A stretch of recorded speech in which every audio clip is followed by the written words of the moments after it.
의원총회에 처음으로 후보님께서 참석해 주셨습니다. 후보님과 우리 당 의원님들과의 소통의 자리가 되고 또 단일화와 관련해서 보다 진전된 논의의 장이 되기를 바랬지만 그렇지 못했습니다. 지금까지 실무적 과정을 진행해온 사무총장으로서 제 심정은 참담하다는 말이 모자랄 정도로 충격 그 자체입니다. 무도한 이재명 세력에 맞서 승리하는 것이 우리에게 주어진 최우선 과제이기 때문에 그동안 후보님이나 후보님 캠프에서 말씀하시는 여러 부분 중 오해나 왜곡이 있는 부분에 대해서 사실관계를 구체적으로 따져서 반박하거나 하지는 않았습니다.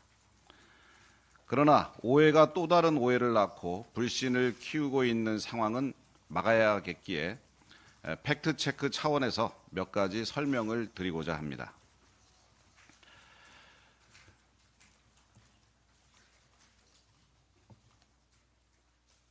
오늘 의총에서도 말씀이 계셨습니다만 전당대회 직후 3시간 만에 당대표와 원내대표, 사무총장이 찾아와서 단일화를 하라고 압박했다라고 이야기하셨습니다. 우리 당원들조차 이 말이 사실이냐 믿지 못하겠다라는 말씀들을 하고 계셔서 설명을 좀 드립니다. 전당대회 직후에 저희 3인이 김문수 후보 캠프를 찾아가서 후보실에서 김문수 후보를 만난 건 사실입니다. 그날은 사실 가기 전부터 오늘은 단일화 얘기 같은 거 절대 하지 말고 덕담만 하자, 축하 인사하자 이렇게 하고 갔었고 실제로 덕담만 하고 축하 인사하고 커피 한잔하고 올 생각이었는데 당시 그 자리에 착석해 있던 김재원 후보 비서실장이 결심사항이라고 쓰여진 프린트되어진 A4 한 장을 후보님께 갖다 드렸습니다. 거기 맨 위에는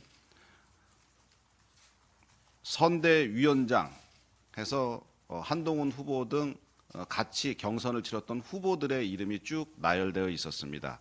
그래서 첫 번째 말씀하시기를 선대위원장에는 한동훈 후보, 누구 후보 이런 식으로 하겠다라고 말씀을 하셨는데 인원이 좀 많다 보니까 참여했던 권영세 비대위원장님께서 2차에 경선했던 한 4분 정도만 하시고 또 황우여 선관위원장이라든지 또 원로분이라든지 이렇게 해서 하시는 게 어떠냐라고 말씀을 하셨는데 아닙니다. 그냥 하셔야 된다라고 얘기하셔서 거기 있는 비대위원장님이랑 저랑 권성동 원내대표랑 네 알겠습니다라고 했습니다. 그리고 그 선대위원장 명단에 대해서는 그 이후에 저희가 비대위를 통해서 이미 구성을 했다는 것은 잘 알고 계실 겁니다. 그리고 두 번째로 써 있는 것이 사무총장 장동혁이라고 되어 있었습니다. 그래서 후보님께서 사무총장은 장동혁 의원으로 하겠습니다. 우리 이양수 사무총장도 일을 잘하지만 장동혁 사무총장으로 하겠습니다. 그래서 그 셋이서 네 알겠습니다. 여기에 뭐 이견을 붙이거나 할 수가 없는 문제고요. 네 알겠습니다. 그랬습니다. 그리고 세 번째로 맨 적혀 있는 것이 비서실장 김재원 이렇게 해서 후보 비서실장은 김재원 후보로 한다는 것을 그 자리에서 알았습니다. 그리고 나서 선대위 구성이나 뭐 이런 것에 대해서 많은 말씀을 하셨습니다. 그런데 이제 그 중에 하나가 관훈 클럽 토론회에서 단일화되기 이전에는 선대위 구성 자체를 못하겠다고 저희가 그랬다고 하시고 이것은 사실 완전한 해당 행위이고 선거를 안 하겠다는 선거운동을 못하겠다는 것 이런 자체가 벌써 상당한 문제입니다라고 말씀을 하셨습니다.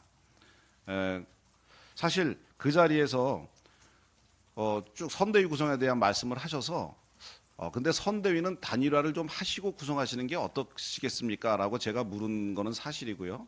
그거에 대해서 후보님께서 아닙니다. 지금 당장 해야 됩니다. 라고 얘기하셔서 네 알겠습니다. 그래서 그것도 못하겠다고 한 것이 아니고 후보님께서 그렇게 하라고 해서 하겠다고 했습니다. 그리고 비대위 열어서 선대위 구성을 했고요.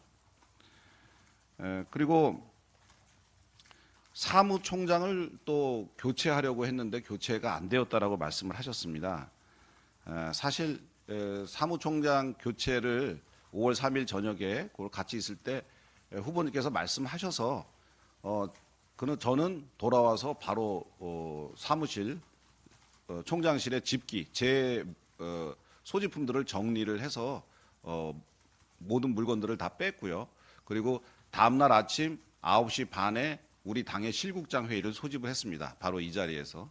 그래서 아침 9시 반에 실국장들에게 앞으로 장동혁 사무총장이 오니까 잘 손발 맞춰서 선거 잘 치르기 바란다 하고 저는 이제 사무총장직을 그만뒀고, 그런데 장동혁 사무총장이 와서 일을 하는 줄 알았는데 그 다음 날 비대위원장께서 저한테 전화를 하셔서 장동혁 사무총장이 못하겠다고, 사무총장을 좀 맡기 어렵다고 하니 당분간 좀 와서 사무총장을 좀 맡아줬으면 좋겠다. 사무처는 계속 돌아가야 되기 때문에 비워둘 수가 없다 해서 네 알겠습니다 하고 임시적으로 제가 와 있는 것으로 생각하고 지금까지 근무를 하고 있습니다. 그래서 사무총장을 당에서 교체를 거부했다는 말씀도 사실은 아닙니다. 그리고 후보실도 마련해주지 않았다는 것이 기사화가 된 바가 있습니다.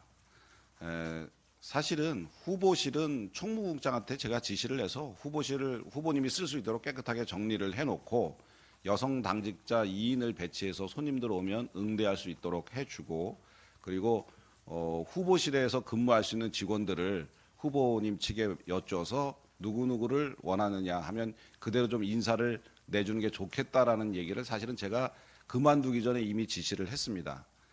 그런데 그 후보실도 마련해주지 않았다는 이야기를 후보 측에서 했다는, 후보님 측에서 했다는 이야기를 듣고 확인을 해보니 장동혁 의원에게 아마 그 명단을 줬는데 장동혁 의원이 사무총장에 앉지를 않으면서 인사 발령이 이루어지지 않은 것 같았습니다.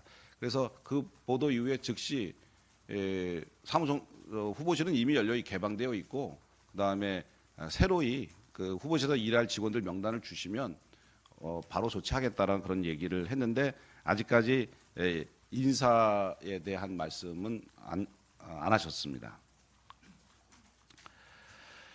그리고 전당대회 그리고 정국위 개최가 당원 당규를 개정해서 후보를 끌어내리려 하는 것이다라는 말씀을 했습니다. 관훈 토론회에서도 후보 교체 시나리오 누가 기획하고 누가 실행하는 건 다 보이고 있고요. 당 사무총장을 자기 하수인처럼 앉혀가지고 당 지도부의 실무 책임자 아닙니까? 이런 사람이 선관위원장 한 역사가 없습니다라고 이렇게 말씀을 하신 바가 있는데, 아직까지 지금 여러 가지 TV 토론회라든지 그다음에 오늘 지금 진행되고 있는 여론조사 이런 것들은 저희 당에서 마련한 자체 경선 로드맵입니다. 그 경선 로드맵이지 이것을 가지고 후보를 끌어내리겠다라고 단 한 번도 회의를 하거나 의결을 한 적이 없습니다. 만약에 오늘 의총이라든지 오늘 비대위에서 그런 의견들이 모여지게 된다면 그렇게 할 가능성은 있습니다. 하지만 지금까지 그렇지 않은데도 불구하고 이렇게 얘기하시는 것은 좀 사실과 다르다는 말씀드리고, 특히 당원 당규를 개정해서 후보를 끌어내리려 했다 하는 것은 전혀 사실이 아니라는 말씀을 드립니다. 당이 대선 후보에 대해서 지원을 계속 거부하고 있다. 지금은 제가 지방을 가도 국회의원들한테 거기 가지 마라, 후보와 동행을 하지 마라 이런 식으로 이야기를 하고 있다라고 후보께서 말씀을 하셨는데, 당 지도부는 의원님들을 비롯한 어느 누구에게도 어디 가지 마라, 동행을 하지 마라 이런 식의 얘기를 한 적이 없고 할 수도 없는 상황입니다. 특히 오늘 그 대구와 부산을 가신다 그래서 대구의 시당에서 500명을 당직자들을 모아서 후보님을 맞이할 준비까지 다 했는데 가지 않으셔서 취소됐고요.